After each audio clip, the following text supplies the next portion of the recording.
Salut les amis, j'espère que vous allez bien. Je suis à Paris et tout à l'heure quand je suis arrivé, je suis allé à la rencontre d'un vieil ami de longue date. Nous étions en Italie ensemble en 2009 et quand je venais à Paris, on est venu presque ensemble. Moi, quand je suis parti de Paris pour le Cameroun investir dans l'agriculture, lui, il a choisi plutôt l'immobilier. Et tout à l'heure, quand on était en train de dîner, il m'a raconter une mésaventure qu'il a connue lors de son dernier projet immobilier ici à Paris. Et je me suis dit, certainement ces erreurs pourraient intéresser certaines personnes de ma communauté qui font dans l'immobilier ou qui aspirent à court ou à moyen terme d'investir dans le secteur. Donc je vais lui passer la parole. Il va nous dire ces erreurs qu'il a commises dans ce secteur gigantesque qu'est l'immobilier. Avant cela, il va se présenter brièvement pour ceux et celles qui ne le connaissent pas. Bonjour Lucas, bonsoir Lucas. Bonsoir Polo. Oui, je m'appelle Lucas Sida, je suis investisseur immobilier depuis bientôt plusieurs années maintenant. Voilà, tout à l'heure quand on dînait, tu m'as raconté une mésaventure. Est-ce que tu peux redire exactement ce que tu m'as dit, les erreurs que tu as commises lors de ton dernier projet immobilier ici à Paris, Lucas? Oui, alors Polo, effectivement, j'ai fait beaucoup d'erreurs en réalité. Vraiment par manque d'expérience ou de connaissances, j'ai fait énormément d'erreurs. Mais l'une des erreurs vraiment les plus banales, ça peut sembler tellement anodin, c'est que quand j'avais fait recours, parce que j'ai construit, comme tu le sais, parce que tu l'as visité, tu avais me donné un coup de main. Bien sûr, j'étais un bon maçon. Tu maîtrises bien le projet. C'est que j'ai acheté, avec ma compagne, on a acheté une maison qui faisait 45 mètres carrés et on a lancé un projet d'extension de surélévation. Donc aujourd'hui, on a réalisé un bâtiment sur 4 niveaux et chaque plateau fait en moyenne 100 mètres carrés. Et donc, à partir du moment où la nouvelle construction dépasse 150 mètres carrés, la surface qui sera créée est déjà au-delà. À partir de 150 mètres carrés, tu as l'obligation de faire recours à un architecte pour l'obtention de ton permis de construire. C'est ça.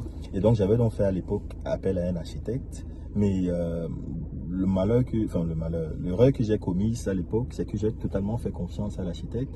Et la seule chose, moi, qui m'intéressait, c'était le rendu. Ça veut dire que je voulais simplement que ce qui devait produire comme dessin, que ça corresponde bien à ce que nous on voulait comme projet, comme réalisation. Donc il y avait des détails auxquels on ne faisait pas gaffe, comme notamment les dimensions des fenêtres. Et donc l'architecte s'est lâché.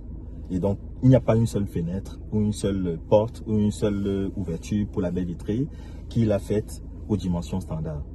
Et donc parce que juste pour qu'on se comprenne un petit peu, c'est que ici en France principalement, les portes, fenêtres et baies vitrées, il y a des dimensions standards. C'est ça. Connu, on reconnaît, on retrouve ça partout dans les grandes distributions, etc. Et puis parfois ça a des très bons prix et il y a même parfois des promos dessus.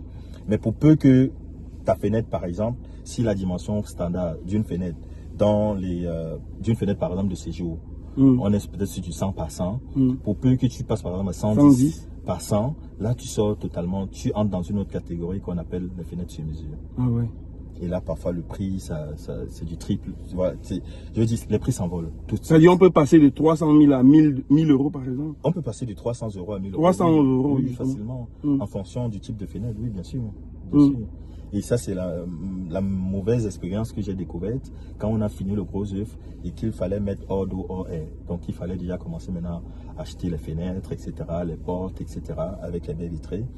Et donc, quand j'ai commencé donc à sourcer sur les sites donc, de la grande distribution, enfin le Roi Merlin, etc., pour acheter donc les fenêtres, en fait, je me suis rendu compte en ce moment-là qu'aucune de nos fenêtres, aucune de nos ouvertures de façon générale n'était aux dimensions standards. Oui.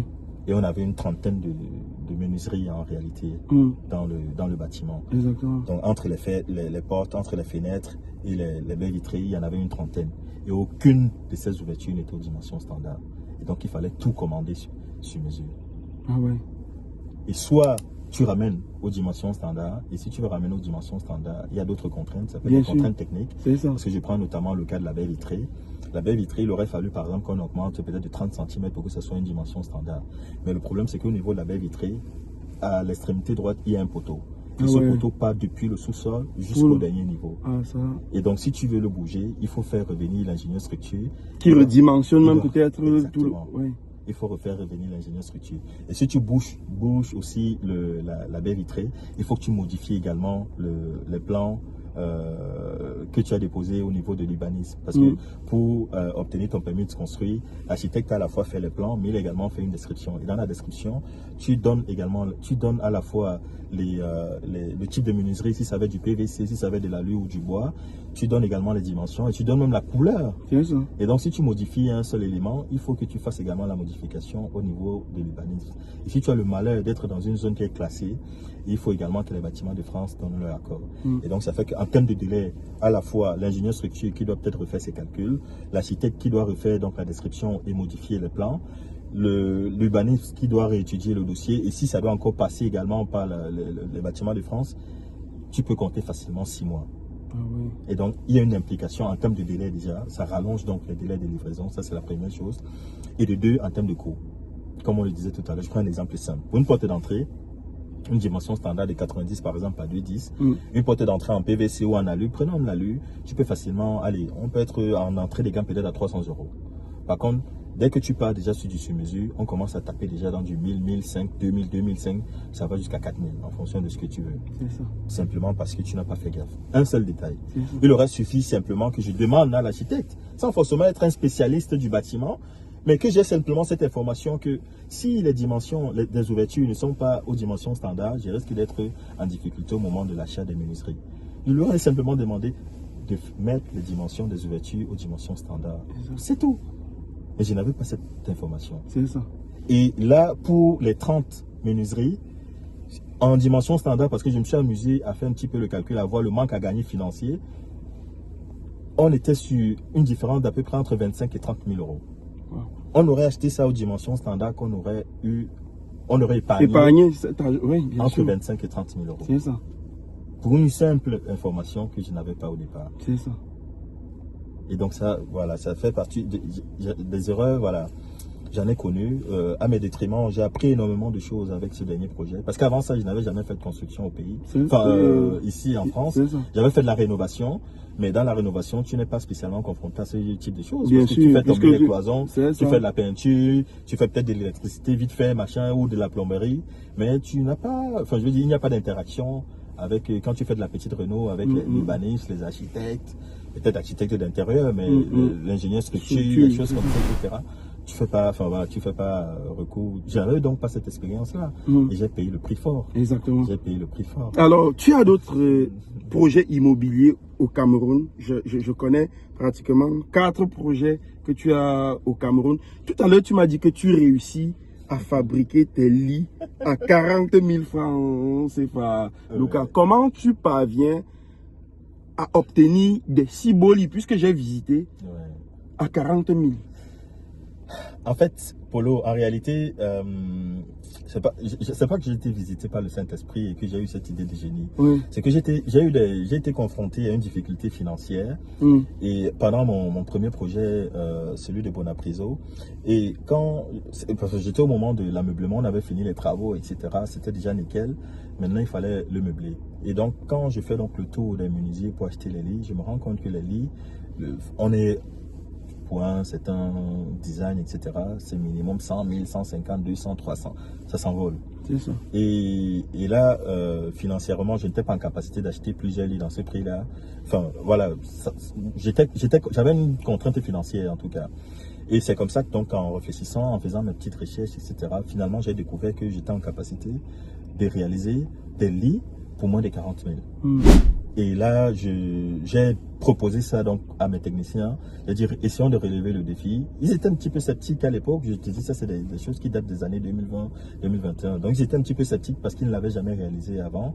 Mais j'ai dit que je prends sur moi parce que moi, quand j'ai une idée, j'essaye.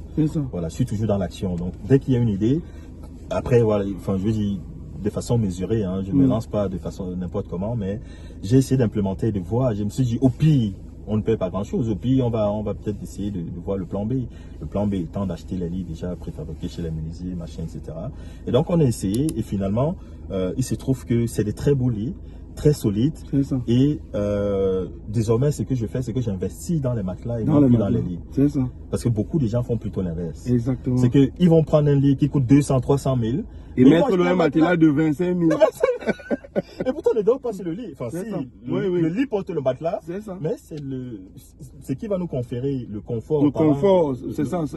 Le sommeil, pendant le coucher. C'est le matelas, c'est pas le lit. Le lit, il faut simplement qu'il soit solide et un peu beau. Enfin, il faut qu'il soit beau, mais sa première fonction, c'est d'être solide et de porter le matelas. Et les personnes qui vont dormir dessus. Et donc, désormais, moi, j'investis dans les matelas. Parce que les matelas, je les achète pour facile 400, 500 000. Ça ne me pose pas de problème. Parce que je sais qu'avec ça, effectivement, par rapport à ma clientèle, parce que je fais dans les meublés, je vais leur garantir un certain confort, une certaine expérience de sommeil. Et derrière, je sais que je vais les fidéliser. D'ailleurs, j'ai eu des retours très positifs en ce sens. Et ça fait que désormais, je ne me focalise plus sur les lits. À partir du moment où ils sont déjà dans un design assez beau et ils sont solides, etc., désormais, je porte plus mon attention maintenant sur la qualité du matelas. Et c'est là-bas que je vais davantage investir, non pas l'inverse. C'est ça. Alors, Lucas, est-ce que l'immobilier donne de l'argent? Je me souviens, tu es parti d'un immeuble à 2, 3, 4, j'en connais 5. Est-ce que ça donne, est-ce que ça rapporte réellement, Lucas? Alors, objectivement? Non, objectivement, ça rapporte pas loin. Mais on nous a toujours dit de ne pas construire des maisons et d'aller les louer, de ne pas investir autant d'argent dans des maisons et de les louer aux familles, non? Oui. Ou bien tu fais un autre style d'immobilier. Oui, c'est vrai qu'effectivement, le modèle le plus répandu, c'est la location classique. Oui. C'est-à-dire que tu construis ton bâtiment et puis tu mets des locataires. C'est ça. C'est le modèle le plus répandu. Mais il y a le meublé qui marche très fort, qui est en train de prendre de l'ampleur. De plus en plus de gens, il y a des acteurs qui se lancent dedans. Et le projet de Bonapriso, par exemple, que tu connais très bien, je l'ai rentabilisé celui-là en moins d'un an. Un an? En moins d'un an, oui. Au bout de 8-9 mois, je l'avais déjà rentabilisé. Après avoir investi combien dans le projet, Lucas? Autour de 20 millions. 20 millions? Oui, tout compris avec les travaux et l'ameublement. J'avais investi autour de 20 millions. Et en un an, tu avais rentabilisé? J'avais amorti mon investissement, tout à fait. De 20 millions? En un an, j'avais amorti mon investissement, tout à fait. Mais est-ce que c'est réel, Lucas? Oui, bien sûr. Oui. Bien sûr, c'est possible, oui. Parce qu'il y a énormément de demandes. Et puis maintenant, ça dépend. Comment tu fais, quel est ton positionnement, etc. etc. C'est une activité qui marche très fort. Mais qui a ses côtes. Comme toute activité, comme dans l'agriculture. Bien sûr. Enfin, je veux dire, il y a beaucoup de gens qui s'essayent à l'agriculture et qui abandonnent au bout de 2-3 ans. Bien évidemment, même comme dans l'immobilier aussi. Comme dans l'immobilier. Tu le disais, j'ai 4 projets au pays. C'est ça.